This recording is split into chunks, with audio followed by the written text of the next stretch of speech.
자, 그러면 총평에 이어서 첫 번째 문제부터 한번 살펴보도록 합시다. 항상 그렇지만 선생님은 독서 지문 같은 경우에는 문제를 먼저 보고 어떤 문제가, 아니 어떤 내용이 지문 속에 포함이 되어 있을까 예측하고 그 예측하는 것들이 맞아떨어지는 감각, 이런 것도 좀 많이 길러주시길 바라거든요. 보면 먼저 일치불일치 문제가 등장을 했죠.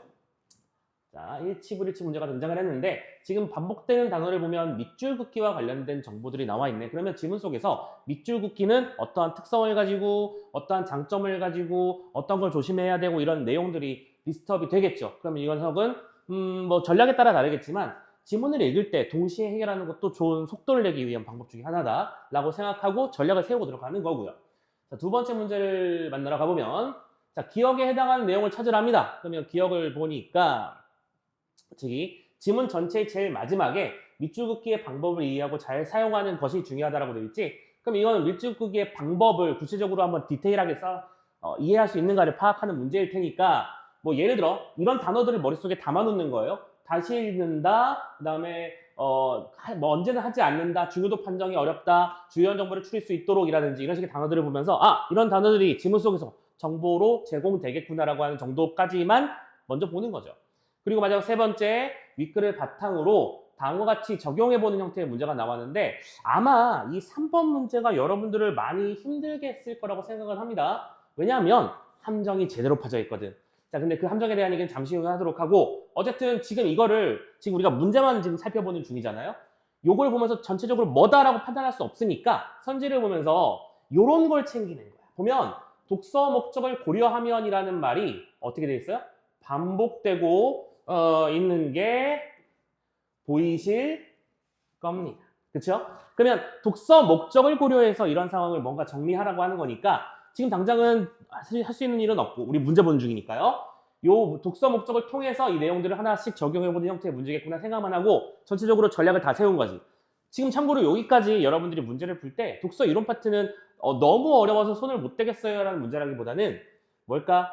좀 빠르게 속도감 있게 예열하는 형태의 문제 세트라고 생각하고 지문을 어떻게 해야 되겠지? 작전을 세우는 단계 대략 여기까지 오는데 10초도? 10초 정도? 그 정도의 시간을 들여서 1번은 이런 것, 2번은 이런 거네, 3번 이런 거 신경 써야 되는 거구나 정도를 체크하고 넘어갔으면 좋겠습니다. 자, 그래서 1번 문제는 문단과 함께 동시에 해결하기로 했으니까 1문단부터 본격적으로 한번 지문의 내용을 훑어보도록 하죠. 자, 1문단부터 보자. 자, 예상대로 나오죠? 밑줄 긋기는 하면서 얘기가 시작되는데 밑줄이 마음에 안 드네요. 선생님의 밑줄이 마음에 들질 않습니다. 자, 밑줄 긋기는 하면서 얘기를 시작하고 있어요. 일상적으로 유용하게 활용할 수 있는 독서 전략인데요. 밑줄 긋기는 오케이. 자, 뭐가 나왔어? 특성에 대한 설명이 나타나기 시작했죠? 정보를 저장하고 기억한 내용을 떠올리는 데 도움이 된다. 또 독자를 하여금 표시한 부분에 주의를 기울이도록 해서 머릿속에 다시 저장하도록. 자, 2번 나왔죠? 분명히 선지 나올 겁니다. 표시한 부분이 독자에게 뭐를 준다? 시각적 자극을 주어서 기억을 떠올리는 데 단서가 되게 된다. 자, 2번 나오는 말들 신경 써야 되죠. 우리가 지문 속에서 반복되는 용어들은 항상 선지에 등장할 가능성이 높다는 걸 염두에 두고 일단 읽어나가야 되면 좋겠어요. 자, 이러한 점에서 밑줄 긋기는 일반적인 독서 상황뿐만이 아니라 자, 이거는 지금 정보가 A뿐만 아니라 B에서도라고 말했으니까 그럼 여기서 일반적인 독서도 당연히 도움이 되고 학습 상황에서도 도움이 된다라는 정보가 나와 있구나 챙겨주시면 좋겠죠. 또한 밑줄 긋기는 방대한 정보들 가운데 주요한 정보를 추리는데도 효과적이며 자, 주요한 정보를 추린다. 또 표시한 부분이 일종의 색인 것 같은 역할을 해서 다시 찾아보기에도 용이하다까지. 지금 뭘 정리하고 있었던 문장이야? 밑줄 긋기가 우리에게 주는 특성들 정리하는 내용입니다. 그렇죠? 참고로 1문단 읽고 나서 선생님이 아까 전략을 세우길 밑에 있는 1번 선지에서 지울 수 있는 것들을 지우면 속도가 빠르겠구나라고 생각을 한다고 했었죠. 자, 바로 지워지는 거 있지 않니? 밑줄 긋기는 일반적인 독서, 밑줄 긋기는 일반적인 독서 상황에서 도움이 된다. 분명히 아까 첫 번째 문단, 방금 읽었던 내용이니까 맞다고 판단할 수 있겠고요. 두 번째, 4번 선지도 잠깐 볼까? 밑줄 긋기로 표시한 부분은 독자가 내용을 다시 찾아보는 데 도움이 된다. 방금 읽었던 내용이죠? 밑줄 긋기로 표시한 부분이 독자에게 시각적인 자극을 주어서 떠올리는 데 도움이 된다. 자, 다시 찾아본다, 떠올린다 이런 말들 우리가 분명히 선지에 등장할 거라고 말씀을 드렸습니다. 예상대로 되고 있는 거 보이시죠? 자, 아니 이쪽에서는 이제 아직 뭐 3번이랑 4번 선지는 언급한 부분이 아니요. 3번, 4번이 아니구나. 미안해요. 여기가 아니고요. 2번하고 3번이죠. 자, 2번하고 3번 선지는 아직 얘기가 나오지 않은 부분이니까 섣불리 이거 아닐까라고 예측하지 마시고 자, 한 문단을 읽고 선지를 몇 개 지우고 왔습니다. 자, 두 번째 문단으로 넘어가 보자. 통상적으로 독자는 글을 읽는 중에 바로바로 밑줄 긋기를 한다. 자, 우리가 일반적으로 하는 방법은 이거라는 거네요. 근데 그러다 보면 밑줄이 많아지고 복잡해져서 자, 이거는 무슨 상황? 문제 상황이죠.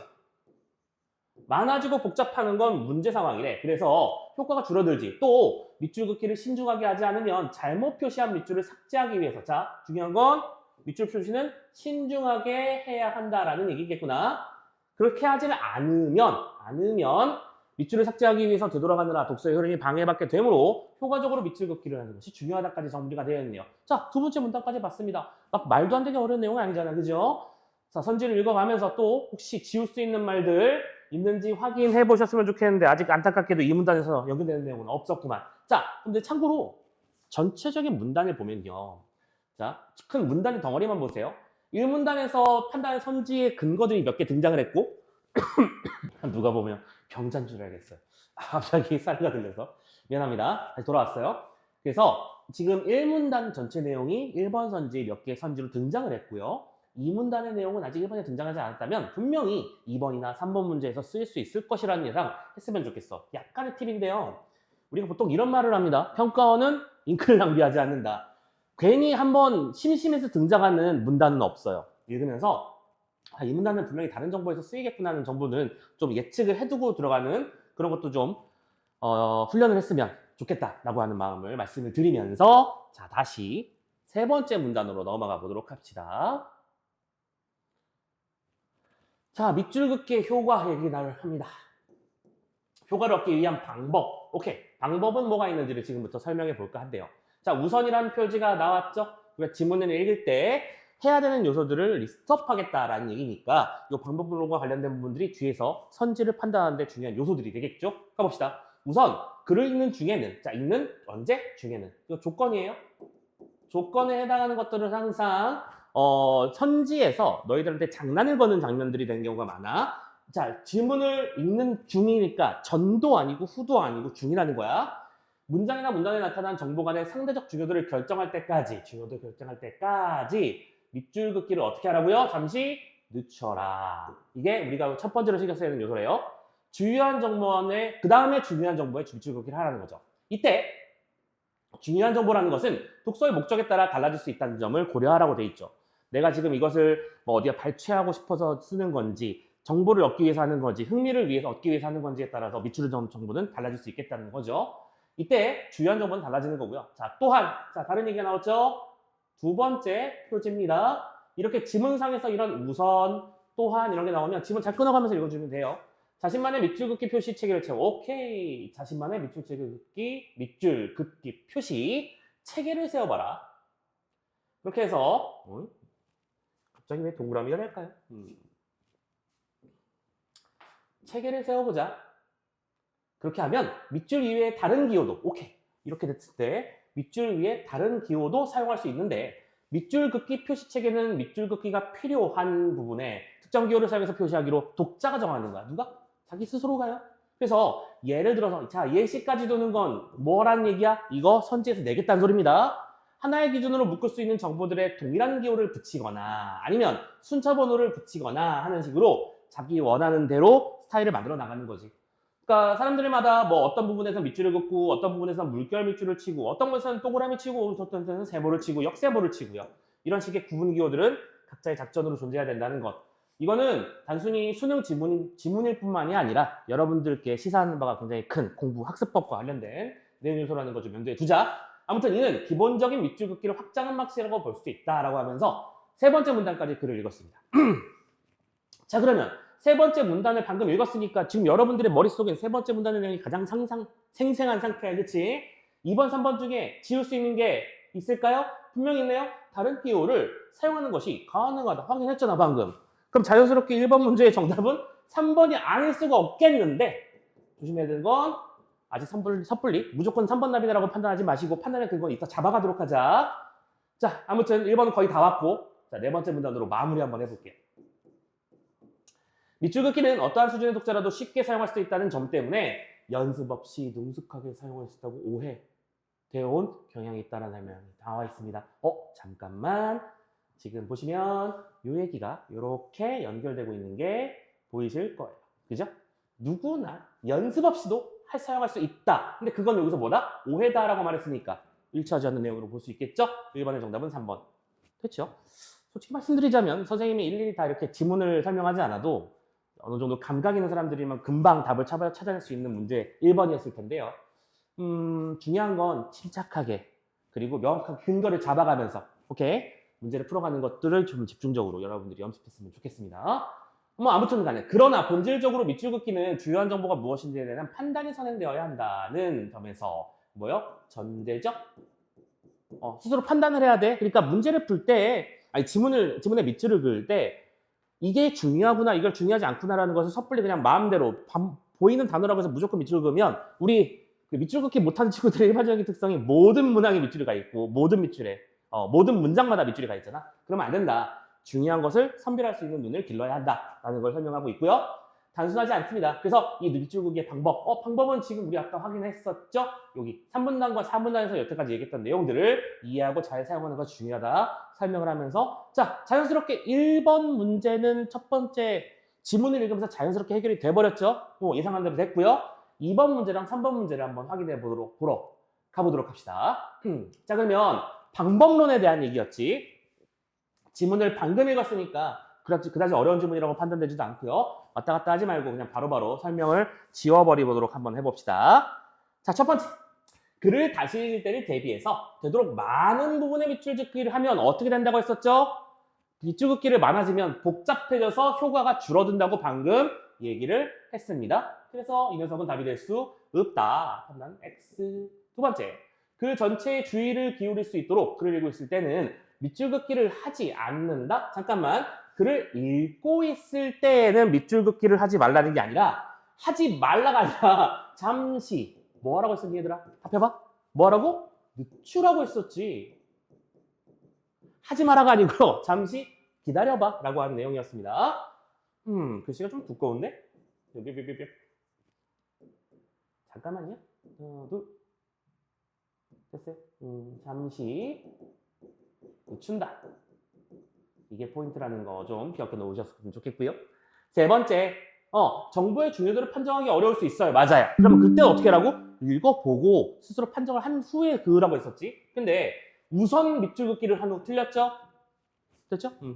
4번, 주요한 정보를 추릴 수 있도록 자신이 만든 밑줄 긋기 표시를 체계를 만들어서 해라. 우리 아까 얘기했던 자신만의 체계. 그치? 첫 번째는 중요도를 결정할 때까지 딜레이하라. 두 번째, 밑줄 긋기 표시를 체계를 세워라라고 하는 두 개의 정보 중에서 답의 근거가 도출되었다라고 하는 거 생각하시면 되겠습니다. 정답 4번이었고요. 5번, 글에 반복되는 어휘나 혹은 비슷한 문장이 나올 때마다, 이게 포인트죠. 마다 바로바로 밑줄을 그으면 어떤 일이 벌어질까요? 밑줄이 많아지겠죠. 많아지는 것은 아까 하지 않았으면 하는 일이었습니다. 답이 될 수 없고. 자, 2번 문제까지 아주 간단하게 문제를 쭉쭉 풀어봤습니다. 수능 문제가 다 이 정도 레벨이면 정말 할만할 텐데요. 그죠? 자, 3번 문제 마지막으로 정리해보자. 지금 이 문제가 정답률이 60%대에 머물렀더라고요. 나름대로 뭐지 싶었던 혹은 여러분들이 낚일 만한 포인트가 하나 있었는데 이미 살짝 설명해드렸지만 자, 아까 분명히 문제에서 뭐라고 했었냐면 독서 목적을 고려하려는 말이 반복적으로 등장한다고 했었습니다. 한번 표시 좀 해볼까요? 독서 목적을 고려하면 또 독서 목적에 관련된 독서 목적을 고려하면 독서 목적을 고려하여. 자, 여러분들이 문제를 풀 때 이게 보이지 않았다면 긴장한 거야. 지금 이렇게 모든 선생마다 반복하고 있다는 거는 그게 이 문제의 핵심이야. 포인트가 될 것이야. 잊지 마. 그러면 그 말씀했던 독서 목적이 뭔데요? 고래의 외형적 특징에 대한 정보 습득이야. 뭐라고요? 외형적 특징이에요. 그러면 이 친구는 독서 목적을 고려했을 때 어떤 고래에 관련된 책을 읽잖아? 그러면 고래에 관련된 습성이라든지 고래의 특징, 고래의 외형적 특성, 그 다음에 고래, 뭐가 있을까요? 계보도 이런 여러 가지 정보들이 있을 수 있잖아? 그 중에서 우리는 외형만 따져야 되는 거야. 중요 정보는 여기서 뽑아내야 된다는 거지. 자, 그리고 나서 독서 자료가 나왔는데 이걸 제대로 했는가를 우리가 평가해보자는 얘기잖아. 자, 한 번씩 가볼게요. 고래는 육지 포유동물에서 기원했지만, 자, 포유동물이라는 사실. 중요한 건, 아니, 뭐냐. 고래가 포유동물이라는 사실은 중요한 정보일 수 있습니다. 그런데요. 목적을 고려했을 때 이 네모가 합당한 거야? 아니잖아. 자, 눈치챘어요? 이 문제의 포인트가 뭔지? 오케이. 자, 첫 번째 문단에서 네모로 표시한 부분은 적절하지 않은 거겠구나. 그렇죠. 포유동물인 정보는 나한테는 중요한 게 아니야, 지금. 나는 고래의 모든 것에 대한 글을 쓰고 싶은 게 아니라 고래의 외향적 특징에 대한 글을 쓰고 싶은 거야. 그러니까 잘못된 거라고 판단할 수 있겠지. 1번, 그러면서 암컷들은 새끼를 낳을 때 어떻게 하고 어미들은 새끼들을 어떻게 보호하는지를 설명하고 있습니다. 역시 마찬가지네요. 이게 1, 2번 리스트업이 될 만한 요소가 맞니? 아니잖아. 그렇죠? 외향적 특징이 아니니까요. 적절하지 않겠구나. 이것도 맞는 얘기입니다. 세 번째요. 고래의 생김새. 이거 완전 중요하지. 외향적 특징은 다른 말로 생김새 아닙니까? 자, 두 번째. 이 문단에서 네모로 표시한 고래의 생김새 부분은 독서 목적에 관련된 주요 어구의 밑줄 긋기를 한 것이 맞구나. 오케이. 답 나왔. 그러니까 3번도 맞는 얘기라고 볼 수 있겠죠. 네. 밑줄 긋기를 적절하게 주요 어구했구나. 오케이. 여기서 맞는 얘기라고 판단할 수 있겠습니다. 그러면서 몸 길이는 얼만큼이고 피부에는 털이 없고 이런 정보들은 전부 다 외형적 정보랑 연결되는 거니까 이 문단에서 지문어라미는 배를 젓는 노와 같은 형태의 잠깐만 요거 빼먹었네요. 자, 이거 나서 몸 길이는 이렇고 피부는 이렇고 지느러미는 이렇다라는 내용도 이 생김새의 정보와 연결돼야 하는 것이니까 오케이. 여기서 이 부분을 누락했다는 거 판단할 수 있겠구나. 그럼 역시 답은 확정됐죠? 5번일 겁니다. 물결 밑줄로 핀 부분은 고래는 폐로 호흡을 한다. 이거 외형적 특징 맞아요? 아니요. 아니에요. 그러니까 독서 목적을 고려하여 산문단 내에서 상대적인 중요도를 판단해서 주요한 문장의 밑줄 긋기를 한 게 아니지. 왜? 이 정보는 내 독서 목적과는 어울리지 않는 정보니까 밑줄 그을 필요가 없었어. 정답은 5번 잡아주시면 되겠습니다. 자, 여기까지 1, 2, 3번 문제 독서 이론 세트와 관련된 정보를 한번 살펴봤어요. 많은 친구들이 이 수능 문제를 풀 때 어떤 친구들은 1, 2, 3번부터 순서대로 순차적으로 풀어가기도 하고 어떤 친구들은 문학부터 어떤 친구들은 독서부터 또 어떤 친구들은 선택 영역부터 자기 나름대로 스타일대로 풀어가기 하는데 독서 이론 파트는 말 그대로 일종의 예열 버튼 거랑 같은 거라고 생각하면 돼.